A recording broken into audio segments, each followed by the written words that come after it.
یکون من صلی علی کنت شفیعہ یوم القیامہ۔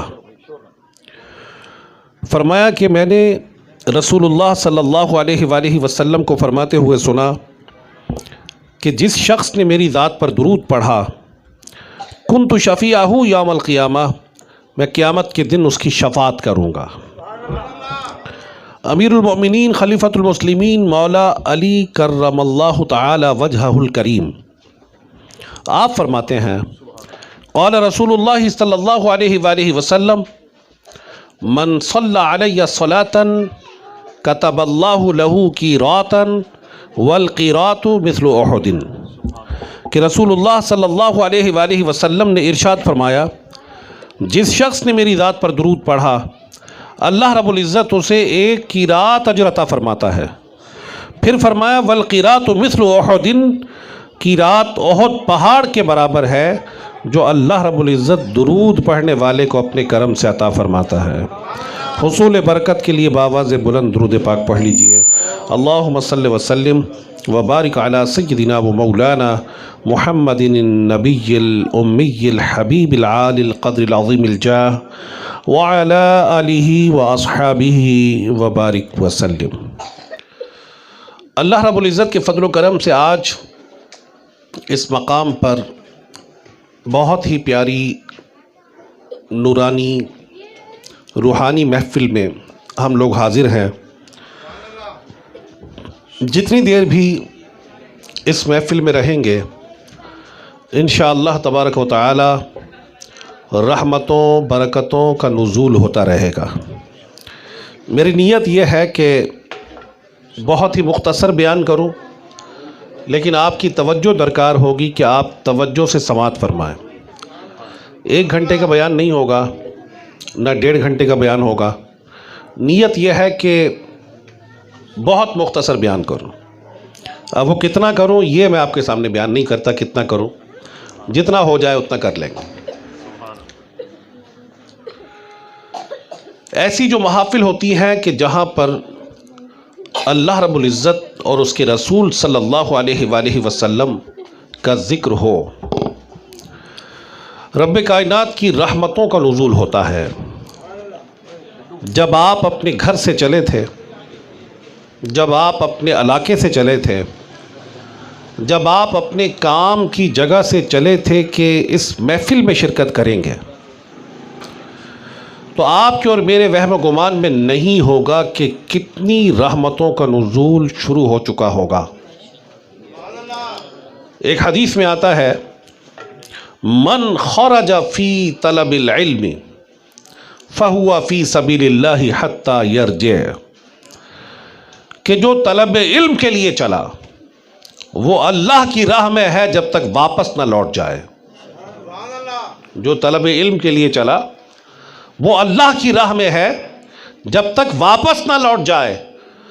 اور اللہ رب العزت کی راہ میں نکلنا، رب کائنات کی راہ میں سفر کرنا، یہ کتنا بڑا کام ہے کہ ایک حدیث میں آتا ہے لغدوۃ فی سبیل اللہ او روحۃ خیر من الدنیا وما فیہا، کہ اللہ کی راہ میں صبح یا شام کو نکل جانا دنیا اور جو کچھ دنیا میں ہے سب سے بہتر ہے۔ سبحان اللہ، اللہ کی راہ میں نکل جانا۔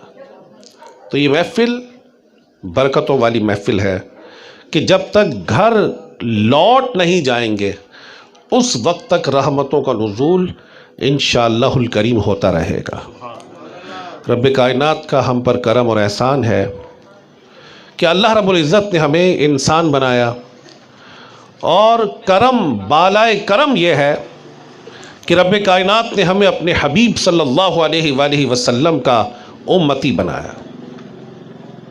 یہ جو ہم امتی بنے ہیں یہ کئی انبیاء علیہم السلام کے دلوں کی تمنا تھی کہ کاش ہم رسول کریم صلی اللہ علیہ وآلہ وسلم کے امتی بن جاتے۔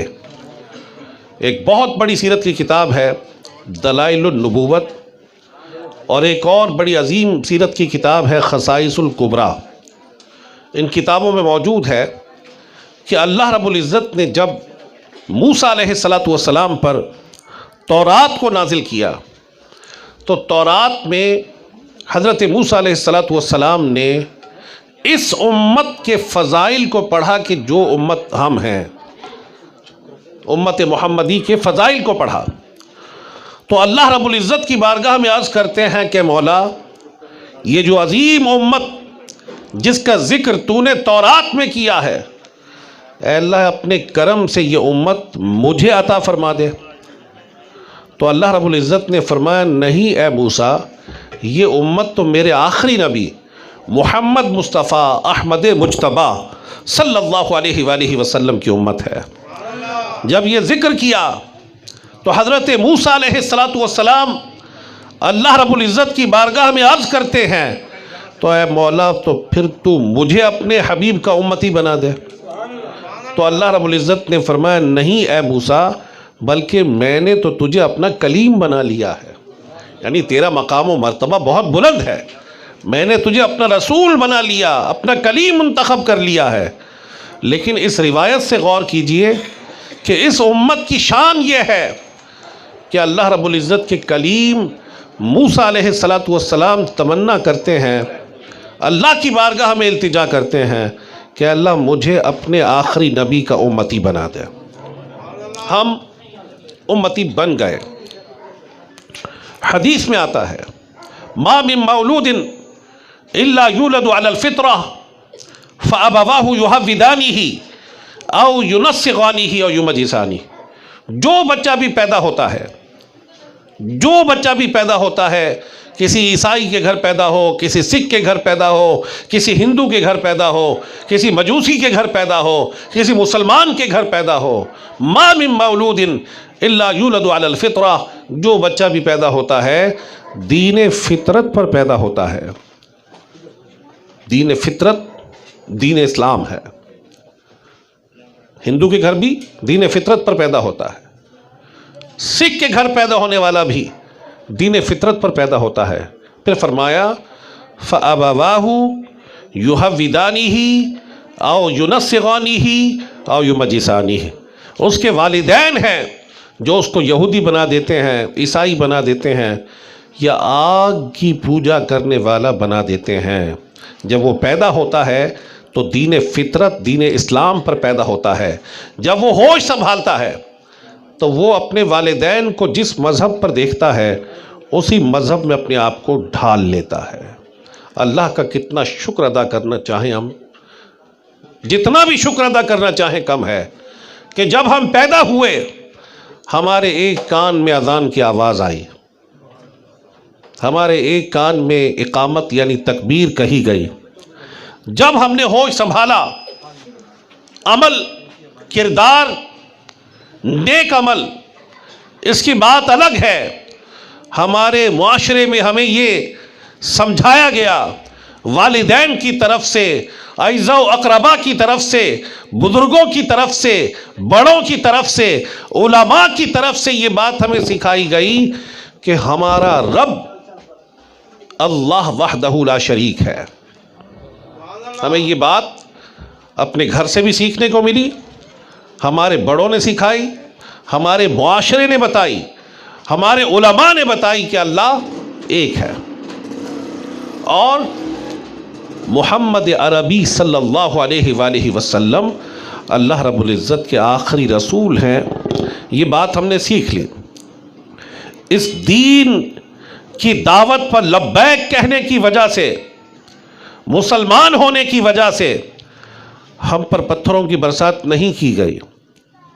اس دور کو یاد کریں کہ جب رسول کریم صلی اللہ علیہ وآلہ وسلم نے اعلان نبوت کیا تو آپ اور آپ کے بعد آپ کے ساتھیوں یعنی حضرات صحابہ علیہم رضوان کو کفار نے نہ جانے کس کس انداز سے تنگ کیا.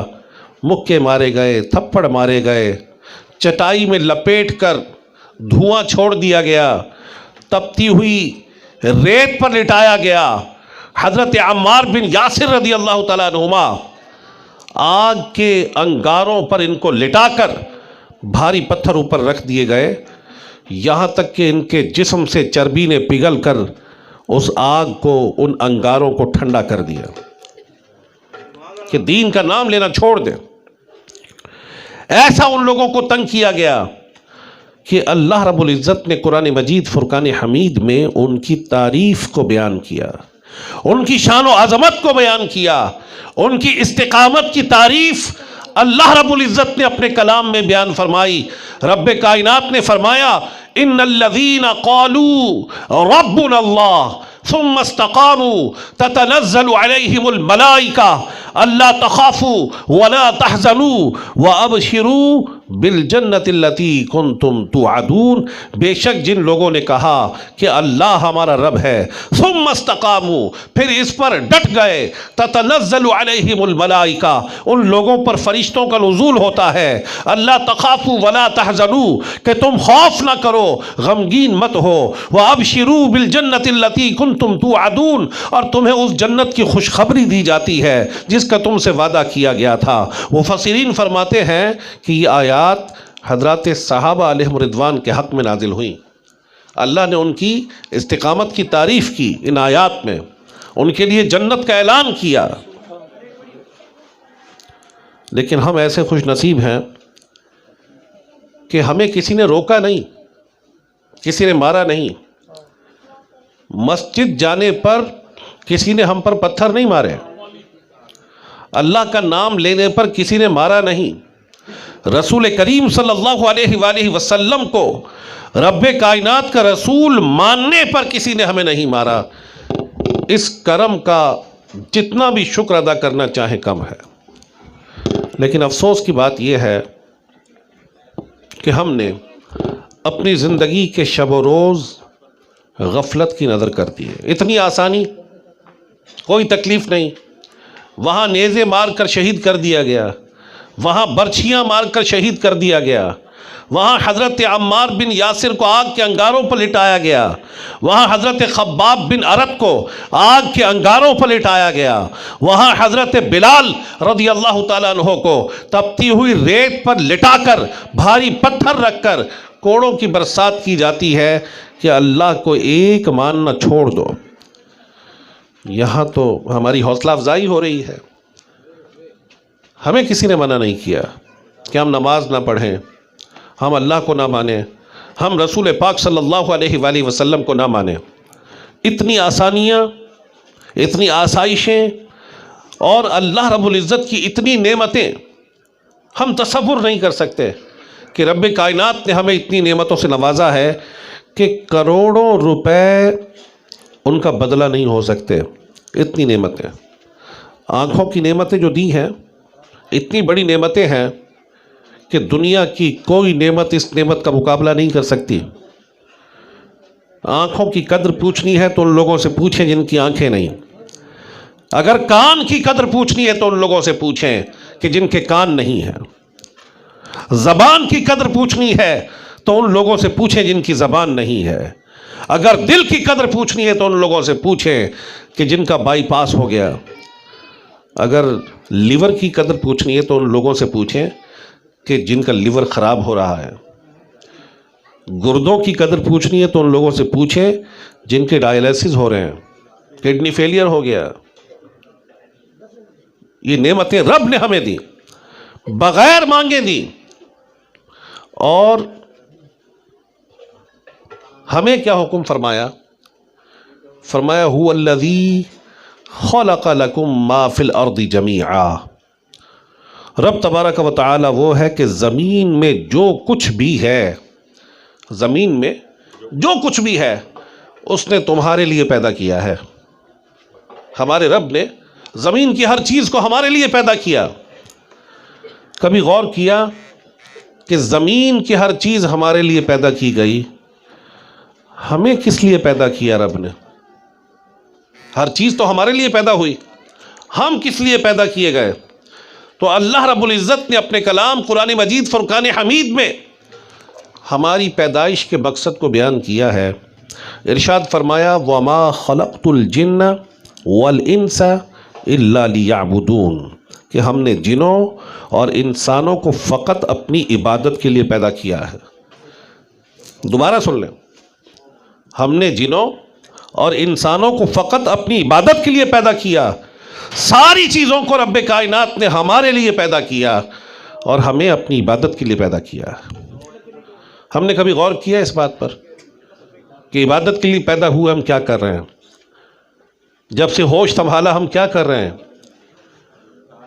جب سے ہوش سنبھالا ہم نے کتنی اللہ کی عبادت کی، ہم نے کتنی نمازیں پڑھیں، ہم نے کتنے روزے رکھے، ہم نے کتنی تلاوت قرآن کی، ہم نے کتنے اذکار پڑھے، کتنا درود و سلام پڑھا، کتنی تسبیحات پڑھی، کتنی رب کی حمد و ثنا کی، کیا کیا ہم نے؟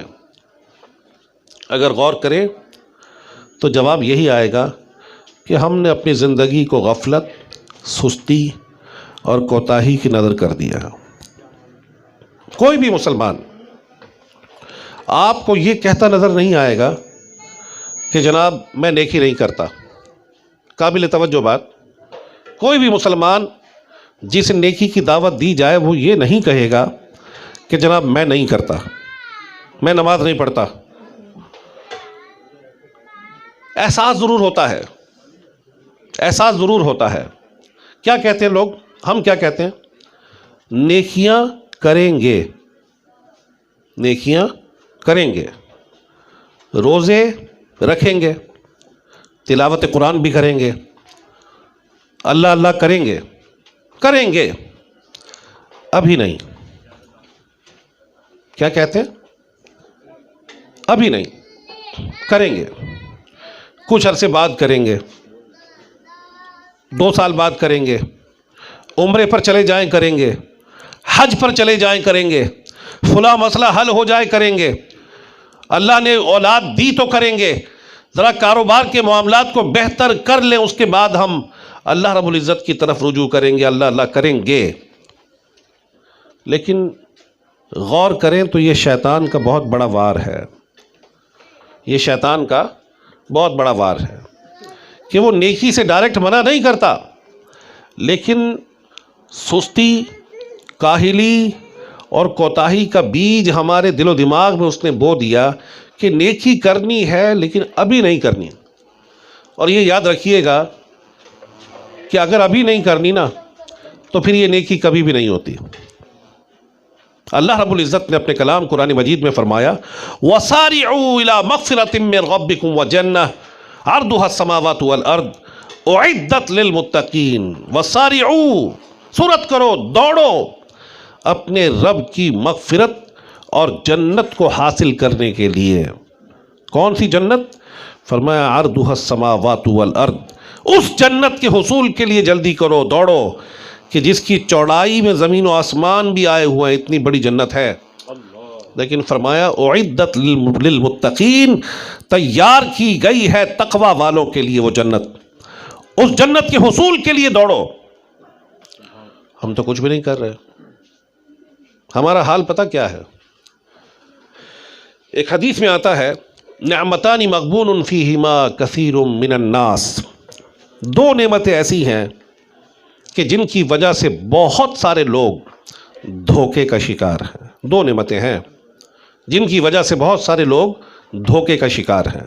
وہ کیا ہیں؟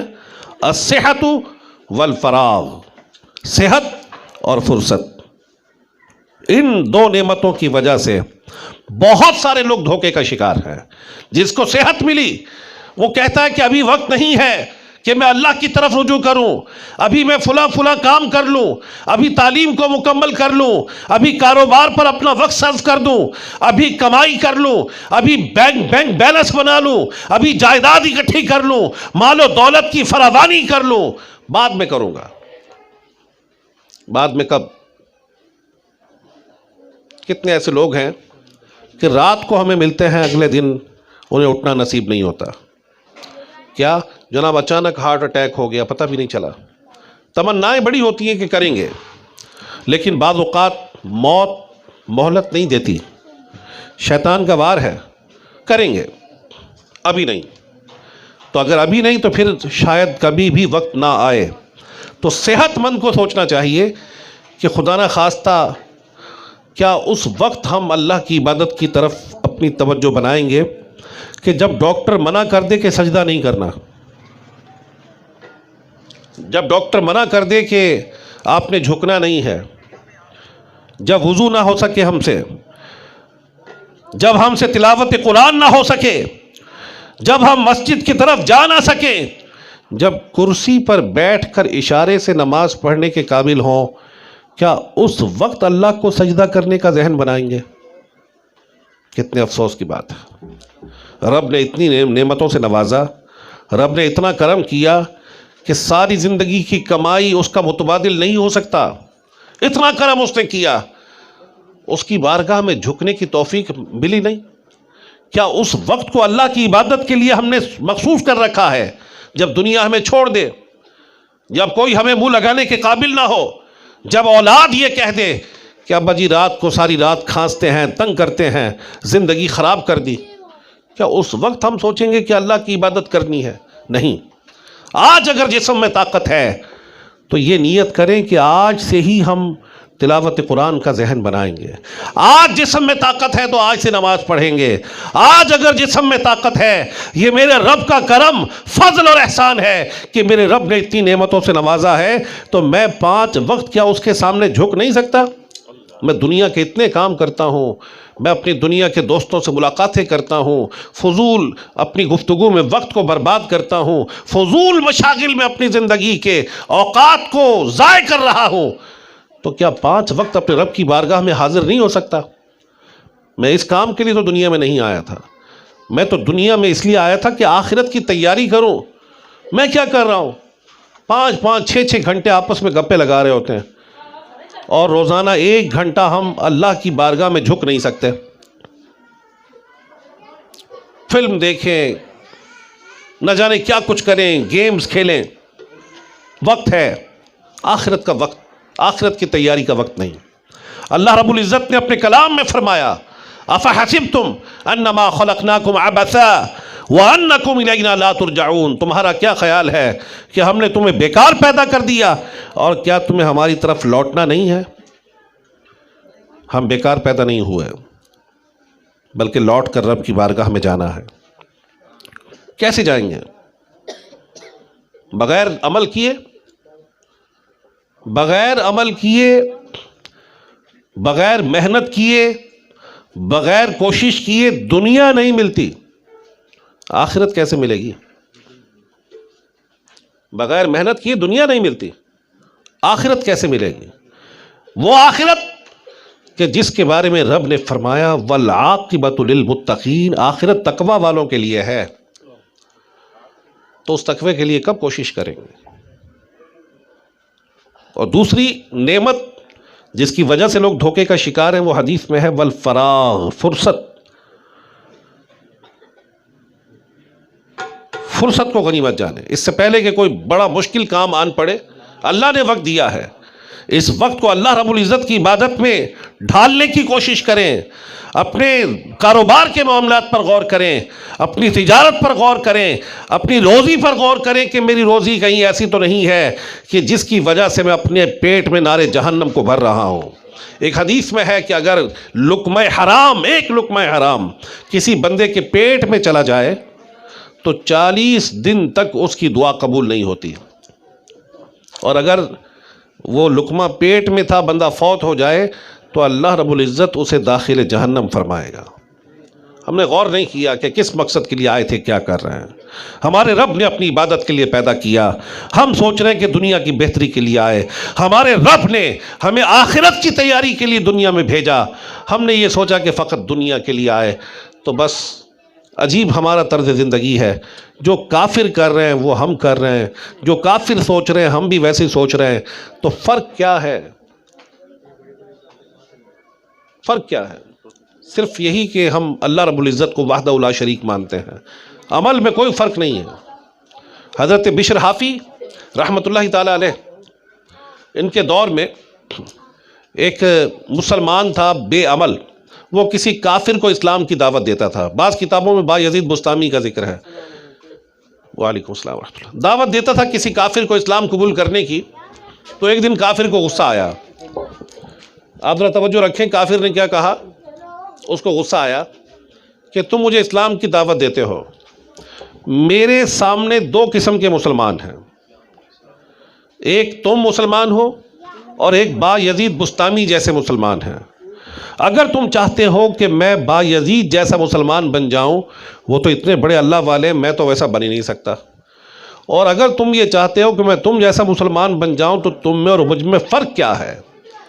ہمارے حالات بڑے عجیب ہیں، حالات بڑے عجیب ہیں. ساری رات Facebooking, WhatsApp, Instagram, نہ جانے کون کون سے اپلیکیشنز استعمال کر رہے ہیں. سوشل میڈیا کو سارا وقت دے دیا، ساری رات برباد کر دی. جب فجر کی اذانیں شروع ہوئی تو موبائل بند کیا اور سو گئے. جب رب کی بارگاہ میں کھڑے ہونے کا وقت تھا ہم سو گئے. ایک بندہ مجھے ملا بھی چند دنوں پہلے، کہتا جی 2 جمعے چھوڑ چکا ہوں، 2 جمعے، تو یہ جو تیسرا جمعہ ہے نا یہ نہیں چھوڑنا ورنہ میں کافر ہو جاؤں گا. میں نے کہا بڑی فکر ہے یار تمہیں، شکر ہے اللہ نے توفیق دی کہ تم یہ سوچ رہے ہو کہ تیسرا جمعہ نہ پڑا تو کافر ہو جائیں گے. تو یہ سوچنا چاہیے ہمیں. خیر کافر ہوتا نہیں بندہ، روایات میں ہے کہ اس بندے کے دل پر مہر لگا دی جاتی ہے. پھر کئی لوگوں کو اللہ کی عبادت کی توفیق ملتی نہیں ہے. تو آج ہم غور کر لیں کہ اپنے تھوڑے سے وقت کو ضرور نمازیں پڑھنے میں اور اپنی ذات کا محاسبہ کرنے میں ہمیں ضرور گزارنا چاہیے. بیوی بچے ہیں، ان کے ساتھ میرا سلوک کیسا ہے، ماں باپ کے ساتھ سلوک کیسا ہے، بہن بھائیوں کے ساتھ سلوک کیسا ہے، محلے داروں کے ساتھ سلوک کیسا ہے. کہیں کسی کا پیسہ ہڑپ کرنے کی خواہش تو نہیں ہے کہ بس ملے تو بس میں کھا جاؤں. تو اس طرح کی بہت ساری چیزیں ہیں، ہم غور نہیں کرتے. اگر غور کریں اور ان چیزوں پر عمل کرنے والے بن جائیں تو دنیا بھی بہتر ہو جائے اور آخرت بھی بہتر ہو جائے. تو دوستوں کے ساتھ وقت گزاریں، لیکن یہ غور کر لیں کہ جو وقت گزار رہے ہیں اس وقت میں اللہ کی نافرمانی تو نہیں کر رہے، کسی کی غیبت تو نہیں کر رہے، کسی کے عیب تو نہیں اچھال رہے، کسی کا مذاق تو نہیں اڑا رہے، کسی کی عزت کو پامال تو نہیں کر رہے، کسی بندے کا دل تو نہیں دکھا رہے، کسی بندے کی چغلی تو نہیں کر رہے، کسی سے جھوٹ تو نہیں بول رہے، کسی کے ساتھ کوئی بے جا ظلم و زیادتی تو نہیں کر رہے. تو اگر یہ نہیں ہے اور ہماری جو آپس کی گفتگو ہے اس میں گناہوں والی ایسی کوئی بات نہیں ہے، تو ہو سکتا ہے کہ یہ جو ہماری نشست تھی اس میں بچت ہو جائے ہماری. لیکن ہماری گفتگو، ہمارے معاملات، ہمارا اٹھنا، ہمارا بیٹھنا، ہمارا ایک دوسرے کے پاس آنا جانا، یہ سارے کے سارے معاملات اگر ہم غور کریں تو ایک نشست میں لاکھوں گناہ ہو جاتے ہیں ہم سے، لاکھوں گناہ ہوتے ہیں. یعنی ان گناہوں کی شدت اتنی زیادہ ہوتی ہے کہ ہم تصور نہیں کر سکتے. ہم بظاہر سمجھتے ہیں کہ ایک گناہ ہے، ایک گناہ کی شدت اتنی خطرناک ہوتی ہے کہ جو بندے کو جہنم کی آگ میں داخل کر دے. غور نہیں ہوتا ہمارا. تو آج کے اس میلاد کے اجتماع میں میں سب کو کہوں گا، رجب المرجب کا پیارا مہینہ ہے. یہ مہینہ، یہ وہ مہینہ ہے کہ حدیث میں آتا ہے کہ رجب اللہ رب العزت کا مہینہ ہے. رجب اللہ کا مہینہ ہے. کفار مکہ بھی رجب کا مہینہ جب آتا تھا نا تو اپنے آپ کو سدھار لیتے تھے، ڈاکو ڈاکہ نہیں ڈالتے تھے، چور چوری نہیں کرتے تھے، لوگ آپس میں جنگ نہیں کرتے تھے، ایک دوسرے کو قتل نہیں کرتے تھے. 4 مہینے ایسے تھے. قرآن نے بیان کیا ہے کہ 4 مہینے رب کے نزدیک حرمت والے مہینہ ہیں. وہ کون سے 4 مہینے ہیں؟ رجب المرجب، ذی قعدۃ الحرام، ذوالحجۃ الحرام جس میں بقرہ عید آتی ہے، اور محرم الحرام. یہ 4 مہینے حرمت والے مہینے ہیں. اور دنوں میں بھی گناہ ہوتا ہے، لیکن ان 4 مہینوں میں جو گناہ ہے اس کی شدت بہت زیادہ ہوتی ہے. حضرات صحابہ اس کا اہتمام کرتے تھے کہ رجب کے مہینے میں وہ کثرت سے عمرہ کرتے تھے کہ رب کی بارگاہ میں رجوع کریں. اب شعبان آنے والا ہے، پھر رمضان آنے والا ہے، تیاری کریں. اور اللہ رب العزت کے رسول صلی اللہ علیہ وآلہ وسلم رب کائنات کی بارگاہ میں دعا کرتے تھے جب رجب آتا تھا، اللہم بارک لنا فی رجب و شعبان وبلغنا رمضان. اے اللہ ہمارے لیے رجب میں برکت دے، ہمارے لیے شعبان میں برکت دے، اور ہمیں رمضان تک پہنچا دے. یعنی رمضان دیکھنا نصیب ہو جائے، کیونکہ رمضان مغفرت والا مہینہ، بخششوں والا مہینہ، نار جہنم سے آزادی کی خیرات ملنے والا مہینہ، وہ خوش نصیب ہے کہ جو اپنی زندگی میں رمضان پائے۔ لیکن ہمارے کئی مسلمان ہیں کہ رمضان جیسے جیسے قریب آتا ہے نا، ان کی جان نکلتی ہے، اوہ روزہ رکھنا پڑ جائے۔ اللہ رب العزت اپنے بندوں پر ظلم نہیں کرتا۔ رب کائنات نے جو روزے فرض کیے ہیں، وہ کریم ہے، وہ مالک ہے، وہ رب ہے، وہ ماں باپ سے زیادہ اپنے بندوں سے پیار کرنے والا ہے۔ اس نے جو روزے فرض کیے ہیں وہ اس لیے فرض کیے کہ تاکہ تمہارے اندر تقویٰ آ جائے۔ میڈیکل سائنس کہہ رہی ہے کینسر سے بچنا ہے روزہ رکھو، بلڈ پریشر سے بچنا ہے روزہ رکھو، کولیسٹرول کم کرنا ہے روزہ رکھو، اگر گردوں کا فنکشن صحیح کرنا ہے روزہ رکھو، اگر لیور فنکشن صحیح کرنا ہے روزہ رکھو، اگر دماغ کے امراض لاحق ہو گئے روزہ رکھو، اگر تمہیں معدے کے امراض لگ گئے روزہ رکھو، اگر تمہارا خون فاسد ہو گیا روزے رکھو، اگر خون میں ٹاکسنز آ گئے، زہریلے مادے جمع ہو گئے روزے رکھو۔ تو روزہ تو صحت ہی صحت ہے۔ اللہ اپنے کرم سے نصیب کر دے۔ نیت کرتے ہیں انشاءاللہ؟ کون کون نیت کرتا ہے جی؟ ماشاءاللہ، فرض ہے جی، بالکل نیت تو کرنی ہوگی اور رکھنا ہوگا۔ اللہ اپنے کرم سے ہماری حاضری بھی قبول فرمائے۔